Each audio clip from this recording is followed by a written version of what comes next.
What's up guys, Awesome Guy 34 here, and this is a video that I've been wanting to make for a very long time. I played Ghostbusters the video game, but I tried to do the most stupidest thing possible, which is beat the two hardest achievements in the game at the same time. Now the two achievements that I tried to get was an achievement called Nice Shooting Techs, and that is completing the game with less than $100,000 in property damage, and I'll explain what that means later, and beat the game on the hardest difficulty possible, which is very difficult to say the least. Now, playing on the hardest difficulty, you might think that enemies just take less damage and also deal more damage, which you're right, that does happen. You get less money from killing things, and also there are more ghosts to fight. So it's just a big jumble of everything awful that could happen. Now the hard part of this challenge is do less than $100,000 worth of damages. And what that pretty much means is every time you shoot something that is not a ghost, the city has to pay for it. Like if you shoot a car or a shelf or anything like that, the city has to pay for it because you destroyed something that's not the ghost. So I have to destroy as little as possible and only focus on the ghost, which is very difficult to say the least. Now that I've explained the rules to this challenge, let's start off with actually playing the game. So I start this game off with a big flash of blue light going throughout all of New York City. We don't really understand what this means yet, but we'll get to it. Now we take control of our character, our unnamed rookie, as they call it. A ghost has managed to escape, so we have to catch it in the firehouse. I managed to catch my first ghost during the tutorial phase, and this is the point where I realized that money is a lot lower than I expected. Because at the point of starting this challenge, I did not realize that playing on the hard difficulty, you get less money. Now that the tutorial phase is over, we have to go to level 1, the Cedric Hotel. Our boy Slimer has escaped, so of course he went to the one place we know we would find him. After the Ghostbusters have decided to stop talking, we made it upstairs where we can go capture Slimer, and also see Ray get hit in the face a bunch of times.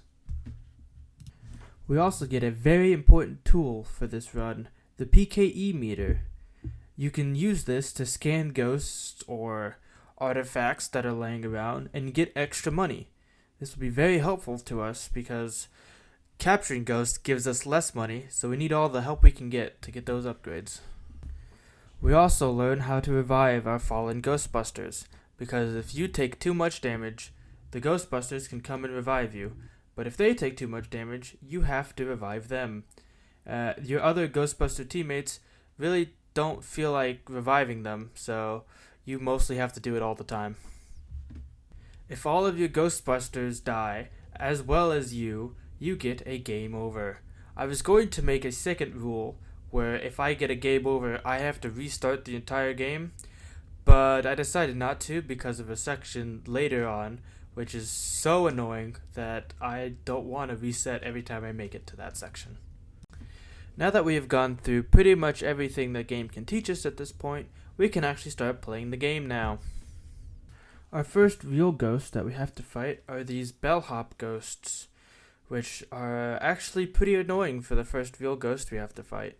They have this attack where they turn into objects and decide to throw themselves at us.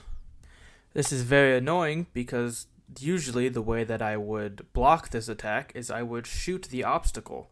But since I can't do too much damage to my surroundings, this counts as something that I can't destroy. This is the point that I realized that this run is going to be a lot harder than I thought it would be, because there are a lot of enemies that decide to do this same tactic of attack. So I'm going to have to come up with a different strategy really fast if I want to continue surviving. After we manage to defeat these bellhop ghosts, we must take a quick pit stop to the kitchen, where we encounter a angry fisherman ghost, which we'll have to deal with later on, and then get to encounter our very first boss fight, Slimer. This is a pretty easy boss fight to start off with. It is the first boss after all. Pretty much all we have to do is just zap him and trap him, just like all the other ghosts. The trick for this boss fight is to try to defeat the boss as fast as possible and try not to stop attacking him, because Slimer has this really annoying attack where he will decide to hide, so you have to find him and destroy the object that he's hidden in. This happened to me once during the run, but as long as it only happens once, I think we'll be okay. After we caught Slimer, fought some more ghosts, I got to go into my first solo mission where I had to go fight the angry fisherman ghost. Now what I mean by going on a solo mission is that there are no Ghostbusters to help me out on this. So I have to do it all by myself, so if I die, it's an immediate game over.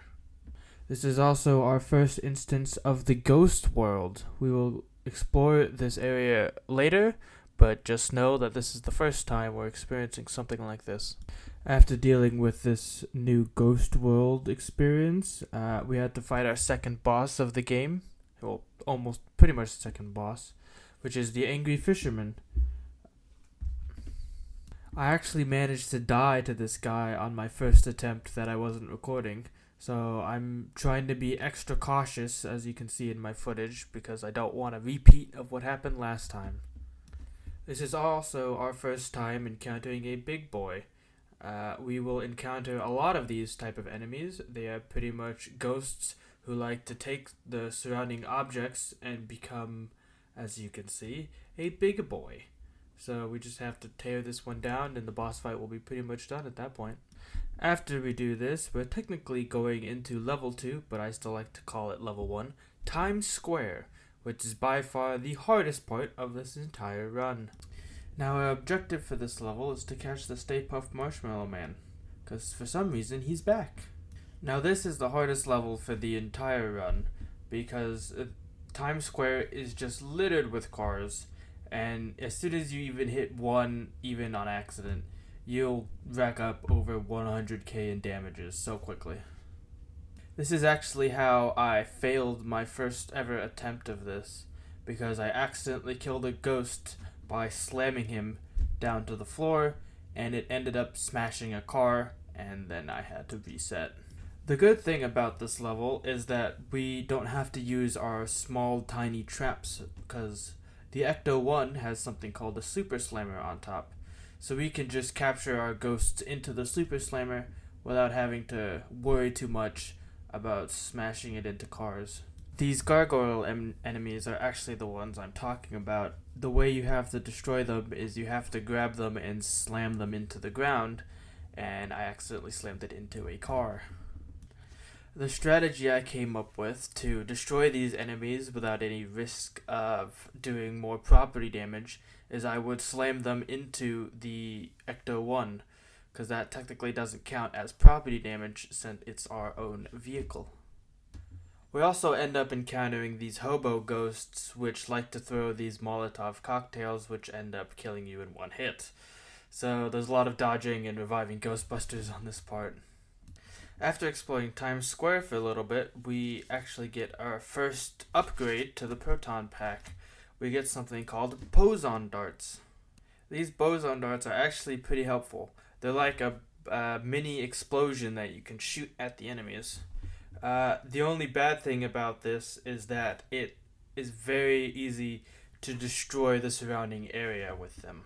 I also ended up upgrading these boson darts right away because I figured I would be using these a lot up close, so I just decided to upgrade them as soon as I got them because I was saving money for this exact moment. This is actually the first part I managed to get a game over in because of all these opera singers. It's really annoying because they keep going through these pink portals and keep teleporting away. So every time I keep about to shoot them, they manage to teleport away and I hit an obstacle by mistake.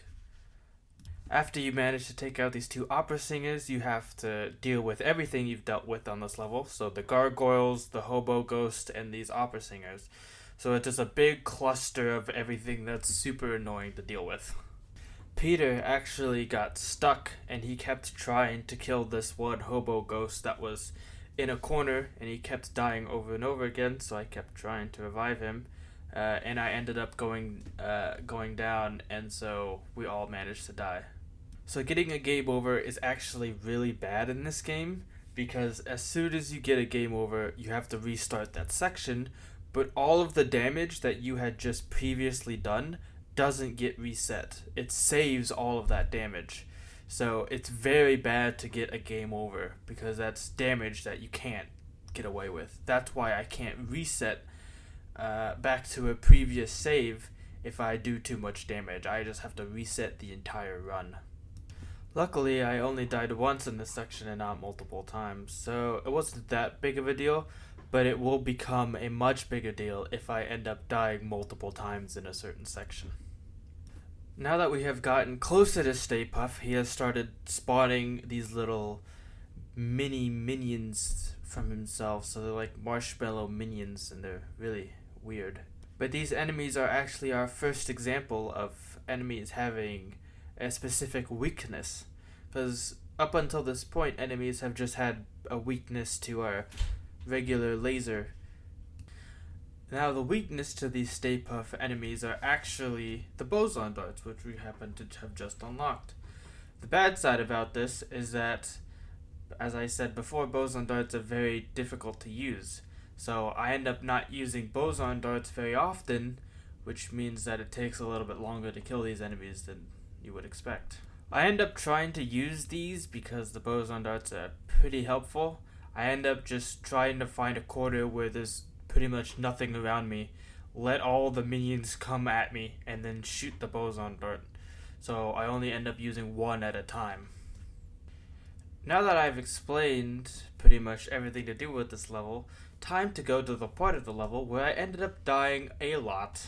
As I said before, these marshmallow minions are weak to boson darts, but not easy to use when you're in a crowded space. Well, now I have to fight a bunch of them in a very crowded space. I ended up dying quite a few times in this section and trying to do as little property damage as possible. The strategy I managed to come up with is I would go into the corner of the room and try to push all these objects out of the way, so I would do as minimal property damage as possible. So as soon as I started the room and started the enemies to flood in, I already had a reliable place where I could spam boson darts and not worry about dealing too much property damage. After my third attempt in this room, I managed to beat it with the strategy I had come up with. Now that I'm done with that terrible section, we get to meet a character called Alyssa, who will become more important later, fight more ghosts, and then deal with the Stay Puft Marshmallow Man. Now the Stay Puft Marshmallow Man boss fight is actually pretty easy. Just spam boson darts. You can't actually hit the building and deal property damage, so they're very helpful. Just shoot your laser whenever he's spitting at you or summoning enemies, and then you're pretty much done. It was pretty easy for the first main boss battle, I guess third boss of the game. After we beat Stay Puft, we get a little cutscene being introduced to Alyssa and the mayor. We also learn that he has stuck Walter Peck on us from the first movie. We learn that something big is going down at the museum, which is where that first cutscene was taking place. But we have something more important to do than go check out the museum. We have to go check out the New York Public Library, which is level 2. We start off level 2 with trying to hunt 2 specific ghosts who pretty much look the same, and also get a new weapon. We actually get 2 new weapons starting off the New York Public Library. We get something called a shock blast and a stasis stream. The shock blast is very good for taking out small enemies or enemies that you're supposed to destroy, unlike ghosts which you have to capture. And the stasis stream is kind of like a freeze gun. It can stop enemy attacks and pretty much freeze them in place so that they can't move until you do a very powerful hit on them. These 2 new weapons are about to become very useful in this level. Now that we have gotten this new weapon, we go back to chasing the 2 ghosts from earlier and encounter a new big boy. The big boy type enemies are very weak to this new shock blast weapon that we just got. So it's a lot easier to kill this one now than the last one. We also end up finding the Grey Lady, which is the first ghost that the Ghostbusters ever hunted, and you can see that in Ghostbusters 1. And of course, Ray is very excited about seeing her again. The Grey Lady is making enemies out of these books, which the shock blast is very helpful to.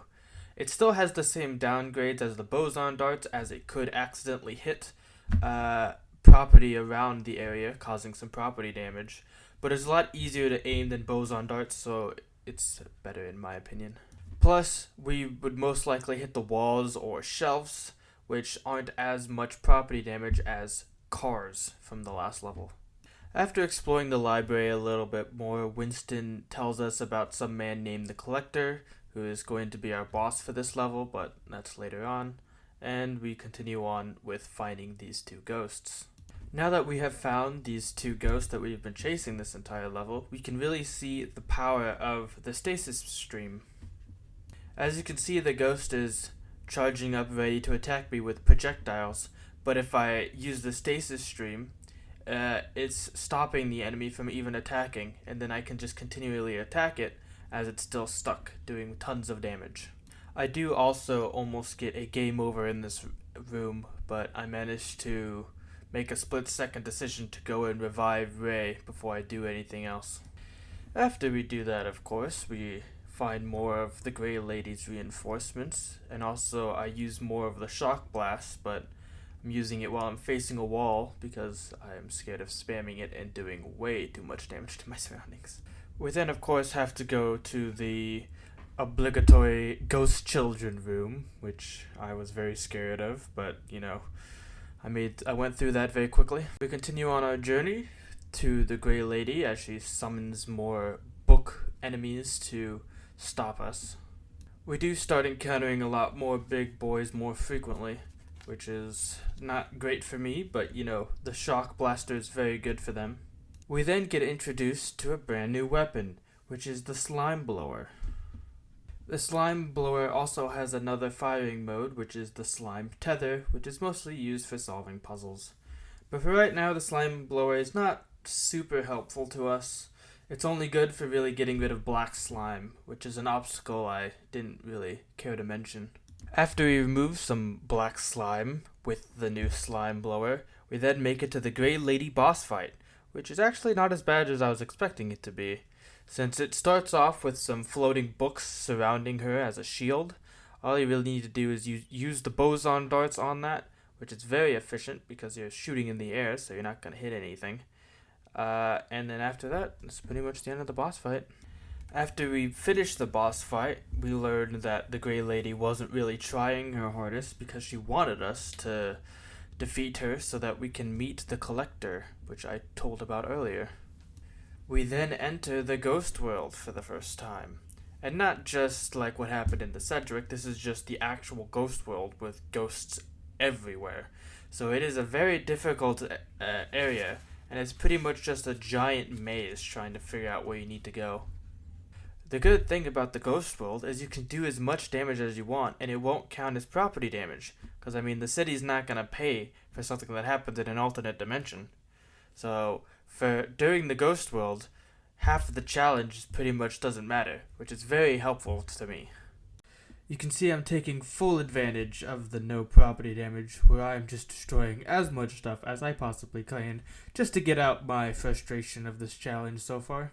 We are also finally introduced to slime puzzles, where we use the slime tether attachment of the slime blower, and it pretty much can be used to move obstacles around the world.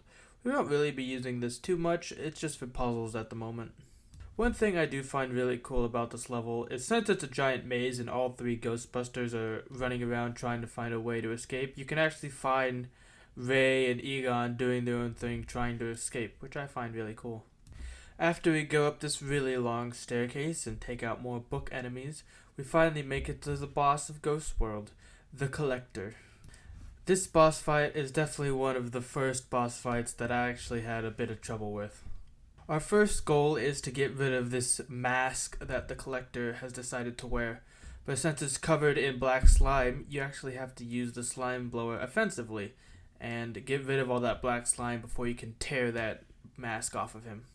After that, I just continuously use the boson darts just because it does so much damage and I don't have to worry about accidentally hitting something because this is still technically in the ghost world. In the boss fight arena, there's also these portals that are around the map. These are portals that are beneficial to you. You can go through one and you'll pop out the other. And it's very easy to get trapped by this guy, so I end up using these portals a lot so I don't get killed. After dying a few times, I managed to beat the boss fight and escape the ghost world. We also managed to stop something from happening, but we don't know what it does yet, so who knows? Now that we have beaten the New York Public Library, we go through some more plot, and then we realize that we have to go to the museum, because that's where the new Gozer exhibit is being held. The museum is also a pretty difficult level, not up to the standards of Times Square, but it's up there, because instead of cars accidentally shooting, we are shooting priceless artifacts, so we also have to be very careful. This is also our first instance of possessor ghosts, which can possess our teammates, so they start fighting us, and we have to use our slime blower on them so they can stop being possessed, and then we can finally capture them. These possessor ghosts are actually pretty annoying because they're pretty strong too. Once they possess a Ghostbuster, they can start dealing damage to you, and they can do some serious damage. And if you die, that means it's pretty much a game over at that point, so they're pretty annoying. After dealing with a whole bunch of possessor ghosts, just reinforcing how annoying they are, we get to the meat of the level. This entire level is us pretty much going in a big circle looking for this new ghost called the Chairman. They don't do a very good job explaining this guy, or if they did, I wasn't really paying attention at this point because I was just trying to beat this. But he ends up capturing Alyssa, so we have to chase him so that we can free Alyssa. He also manages to bring some Egyptian statues back to life. I don't know if they're Egyptian or Aztec or I don't know. Don't quote me. I don't know what they are.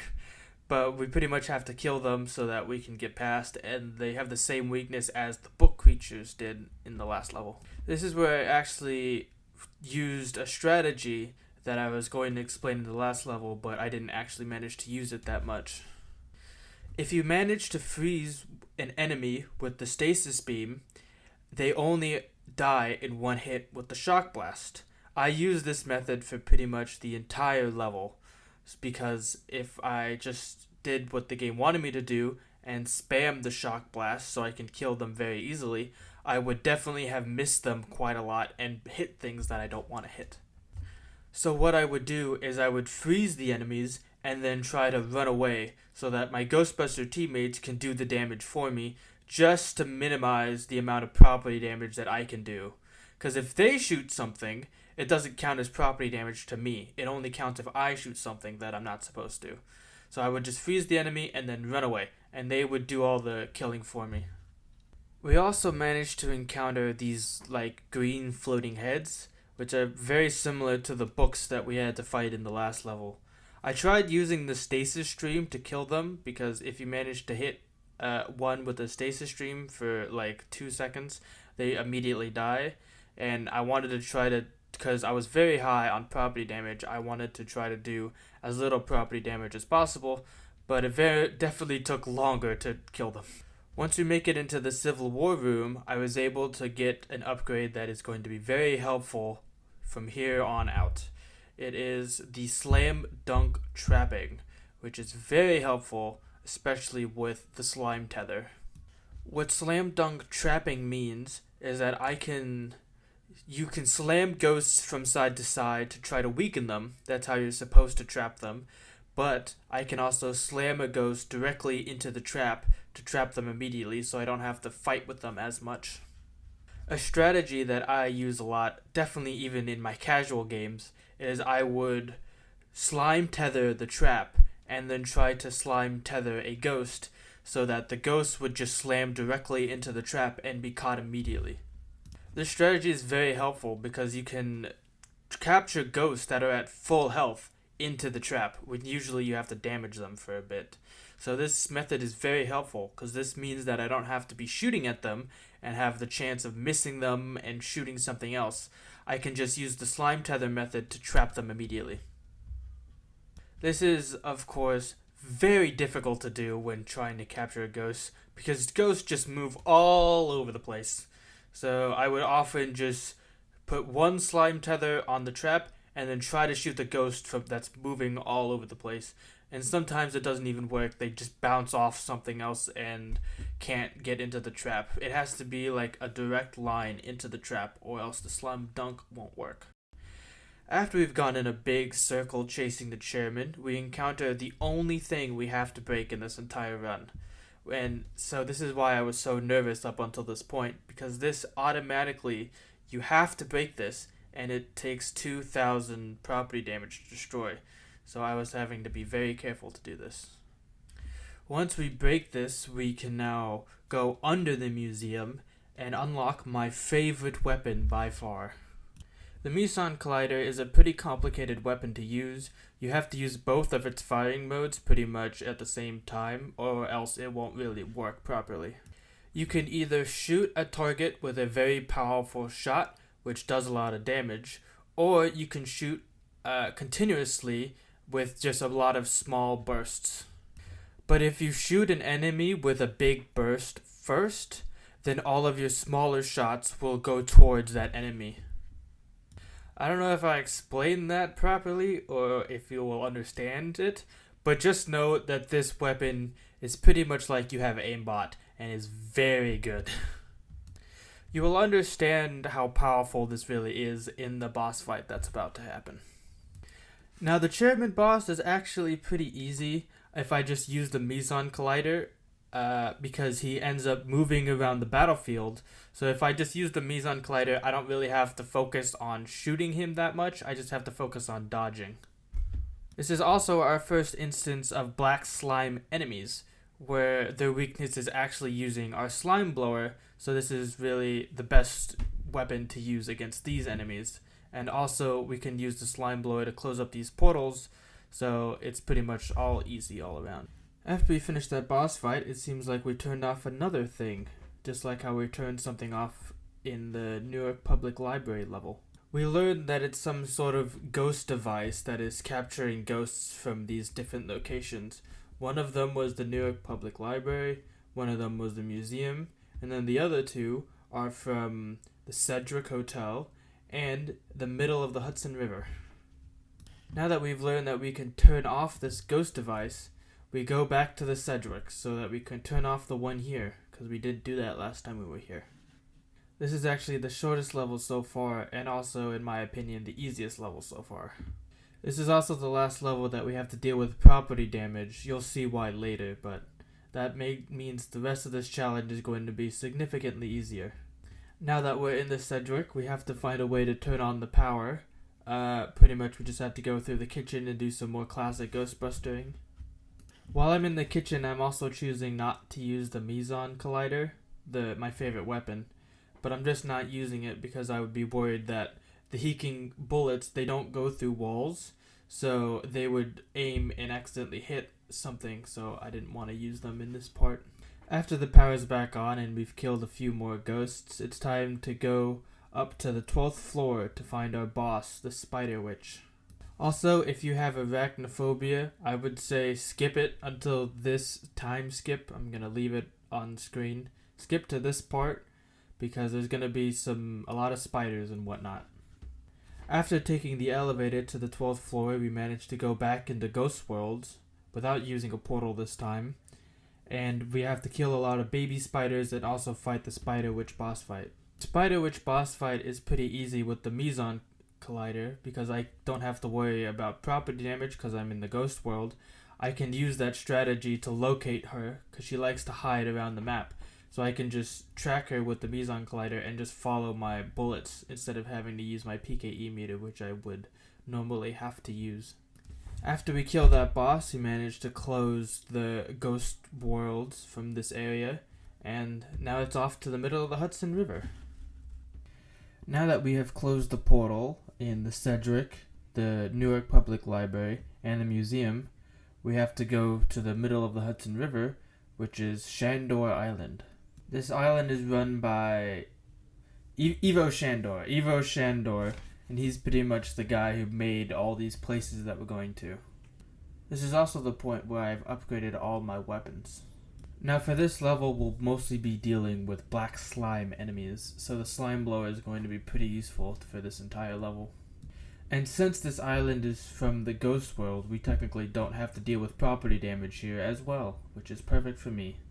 Once we go through the island a bit more, defeating more black slime ghosts, we get a little bit more lore about Alyssa, how she's actually related to Ivo Shandor. And of course, after we learn all that stuff, all the Ghostbusters get kidnapped and now we're alone. And this is also the scariest part of this game, in my opinion. You can even see in the footage how I'm trying to explore just to get a little bit more money, even though I don't really need to. Where I just fully am just like, I don't want to do this anymore.